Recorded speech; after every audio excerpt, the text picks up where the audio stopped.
Today we are going to be getting into the first of several lessons on proving triangles congruent. This is lesson 3 of chapter 4. And you've got some abbreviations there, ASA and SAS Congruence. Maybe you can guess what the A and the S stands for. There's an activity. I'm not asking you to do this. We may do this in class, but here's the idea.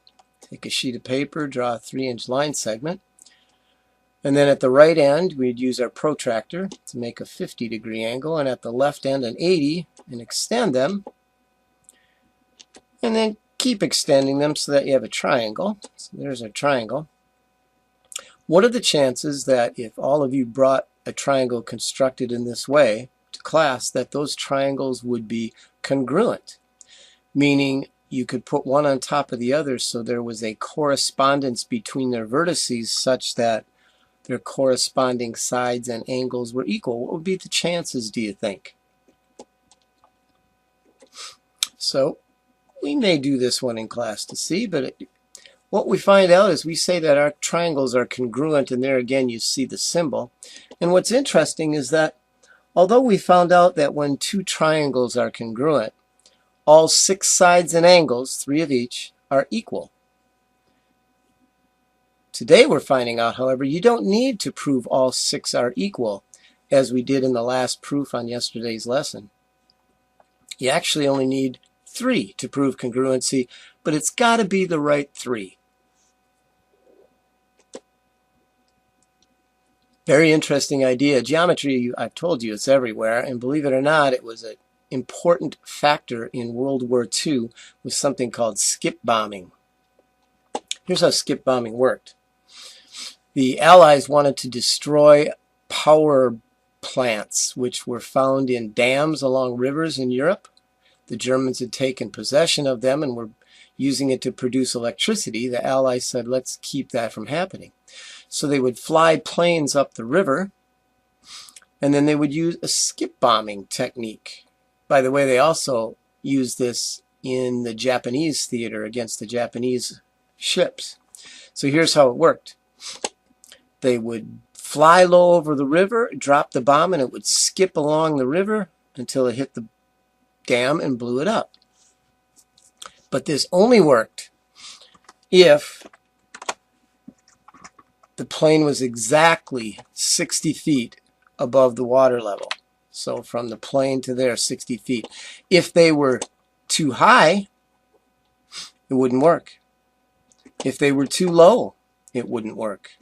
They had to be exactly the right altitude. And the way they did this is very ingenious. They figured out that this altitude right here, 60, would happen if they put a certain degree here and certain degree there connected with the length of this plane. They actually attached flashlights, strong flashlights, to the tail and the nose, and they created certain angles right there. And when they did, it created exactly a triangle that had an altitude of 60. So they'd be flying along and they'd watch the beams. So if I back up here and let you see, if they were too low, you'd see 2 spots of flashlight on the water. And if they were too high, again you'd see 2 spots. So what you had to do was gradually adjust your altitude until you saw 1 spot, and then at that point you would release the bomb. So that was skip bombing, and there's kind of a cool video here. I want to see if I can show you that video. I'm going to have to scramble a little and move it over. Oh, here it comes. So it's quiet, no sound here, but they're showing how this would work. So watch the planes flying here. They're dropping this bomb. It did not skip very well. It just had 1 hop and into the water. Ooh, look at that one though. You can still see it. It's skipping along the river. That one's not going to do it. So it was a lot of trial and error until they found exactly 60 feet high. When they did that, they could get that bomb to skip along the river, and the plane could still pull up and not have to hit the dam. Thought that was pretty sweet. See if I can get us back to where we're supposed to be here. There we go.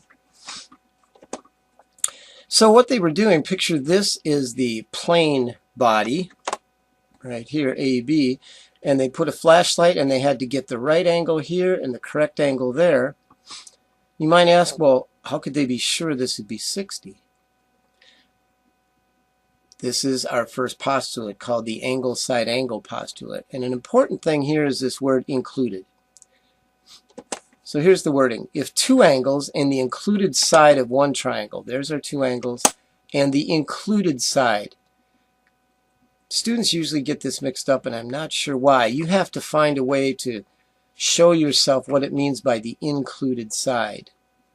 You could say, I guess, to yourself, the side that's between the two angles. But in geometry, that's not really a term. The term that applies here, the one we use is included. So if two angles in the included side of one triangle are equal to two angles in the included side of another triangle, the triangles are included. So although all 6 of these parts, these two angles and the two remaining sides would be equal, you don't need to prove that those are equal in order to prove that the two triangles are congruent.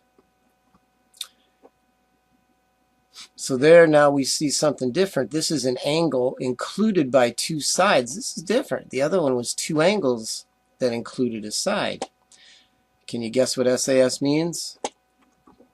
So there's another activity that we could do. Create just an angle and then make two sides on it that are the same. Connect them, make a triangle, and guess what? The triangles are going to be congruent. So here's the side angle side postulate, SAS postulate. When we're doing our proofs, all you'll have to do is write SAS or ASS. So if two sides and the included angle of one triangle are equal to two sides and the included angle of another triangle, there we go, two sides and an angle, two sides and an angle included, then the triangles are congruent. So what we've had today then are two congruence postulates, ASA and SAS. There are going to be some others we're coming to. I mentioned that earlier. Do you have any guesses as to what they might be? Probably just rearranging some letters, but don't even think about it. We're a G-rated class. Angle side would work. There's one coming. There's an SSS side. And there's an HL. Any guesses as to what that might stand for? So here we go in Chapter 4, Lesson 3. It's going to get you to work a lot with these two postulates. So first of all, the Bermuda Triangle, maybe you've heard of it. You see Florida there. The triangle on the map has been featured in books stretching from Bermuda to Florida to Puerto Rico. It's the Bermuda Triangle where supposedly ships and planes disappear. Now he's just working with his terms included and opposite. So get answers to that. Which sides of the triangle include angle B? So we'd be looking at FB and PB. So finish those up. Here we have the postulate in French. So kind of puzzle through those words. You probably can't read French. But look at the figures below and write our abbreviation for the postulate. That makes it pretty easy by looking over here. Just our abbreviation. But then state it in English as a complete sentence. What do you think the abbreviation for this postulate in French is? So you got to kind of evaluate what's going on up here. Can you find what you think it might be in French?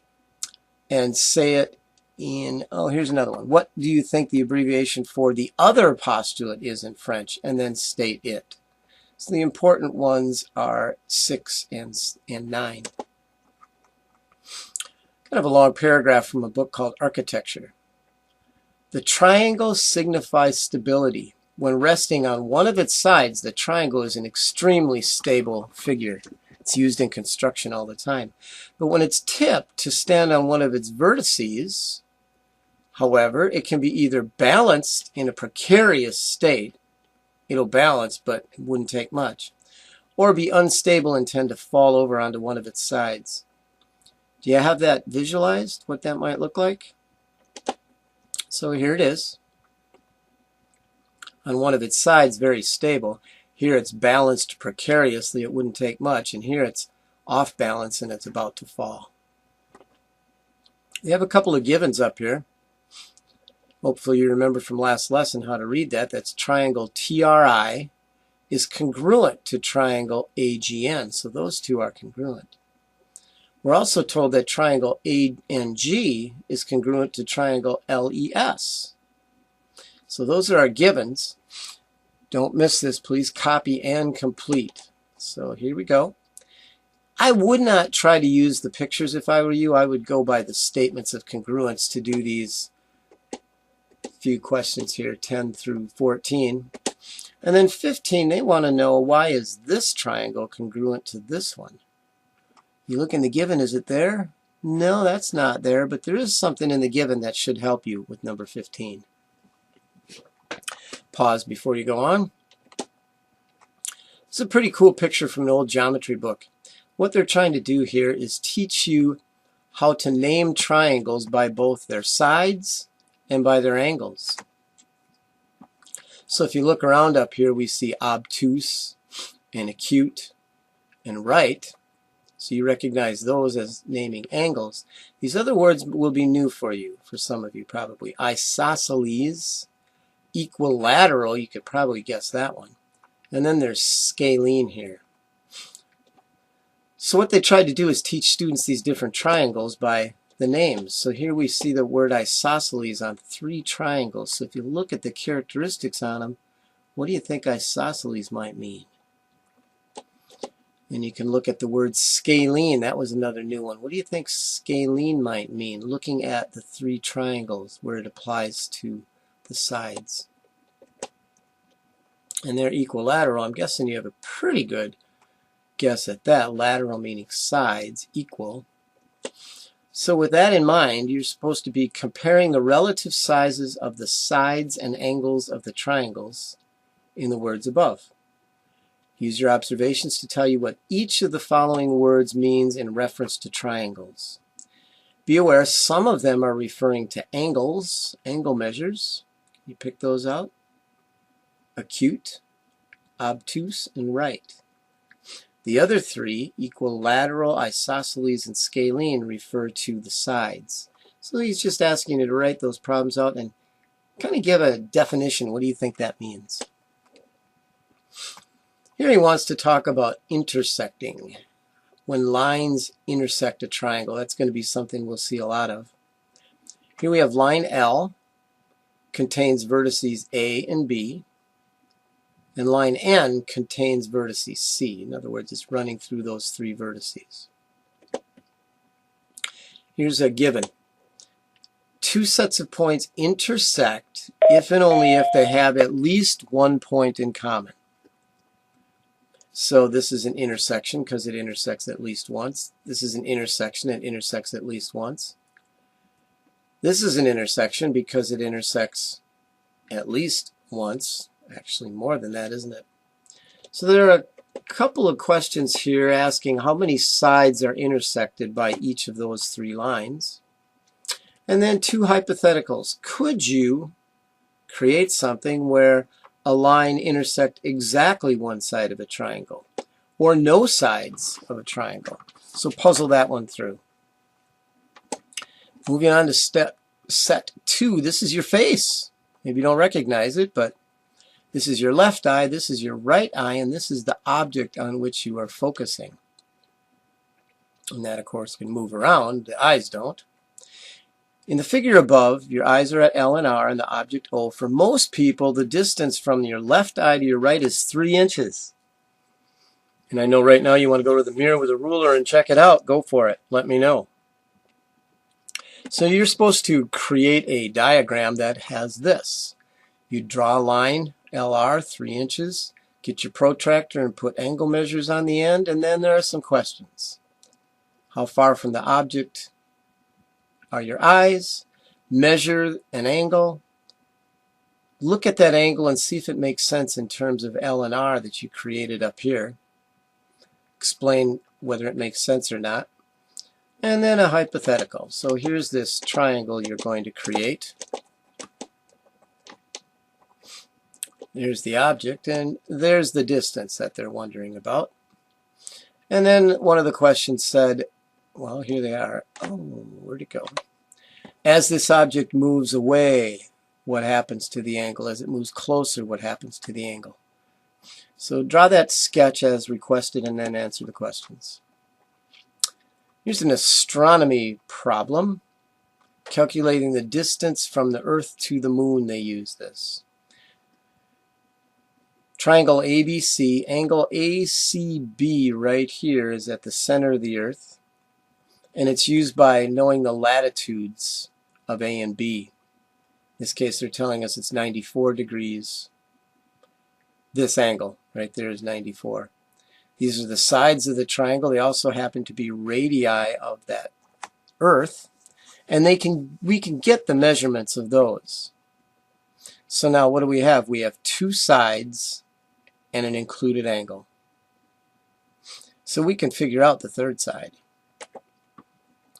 So here they're asking you to walk through this process and then use this information. The radius of the Earth is 4,000 miles. And so you're going to create this. Draw the figure, measure AB in your drawing, and then calculate it. Calculate the estimated distance of AB. Then measure the angles A and B and what seems to be true about those angles. We've had a problem similar to this earlier when we had a ball hitting the side of a pool table and bouncing off, and we learned that these two angles here, actually we learned that this angle was equal to this angle. Well, now we've got something a little bit different. Since we're working on congruent triangles, we're looking at these two triangles here. And there are some givens that are marked. Angles 1 and 2 are equal. And AC is perpendicular to DB. The book has actually gone a step further than they should have by marking those as right angles, although we know that to be true by definition of perpendicular. So this is basically a little proof where he's broken it down into one step at a time. So read those through and see if you can find the reasons for each one of these. Ultimately, we get down to this statement: why are the two triangles congruent? You basically have two choices here, don't you? The two congruence postulates from today's lesson. And then now one extra step that's actually coming up in subsequent lessons here. If this is true, that the two triangles are congruent, they ask, what can you conclude about AB and BC? Realize those are corresponding sides of those two congruent triangles. So think about that answer. This is kind of a fun one. I don't want to say too much. I want you to try to figure this out. So there's a pond here, and we want to know how far across the pond is it without getting wet. So here's the method they suggest. Posts are pounded in at A, B, X, Y, and O. Here's a given. Oh, it's XOA. There's a question coming, so I'm not going to read that the right way. They want you to figure that out. We know that from X to O is the same as from O to X, and O to B the same as O to Y. Those are all givens. That's a lot of givens there. So now here are the questions. What do those symbols mean? What relation does ray OA have to ray OX? And then again, OB to OY. There's a reason they want that, because in 45 they want to know why this angle here, XOY, maybe you recognize that by now, why those two are equal. And then this looks like the same question but not equal. In this case it's congruent. Why are those two triangles congruent? Again, you have your two choices, don't you? Look at the lesson. And then they get back to this question. How does this whole thing here that you just did, help you figure out how far it is across the pond? So think that one through. And finally, a set 3 little puzzle with, 9 matchsticks and some questions. They want you to make drawings to show your answers. There must be no loose ends. What they mean is you can't have a single matchstick sticking out in the middle of nowhere here. no loose ends. Everything has to be connected like a polygon, intersecting two others and exactly at their endpoints. So see if you could puzzle that one out. Can you figure those out? That's it for this lesson then. Work through these problems. Bring any questions you have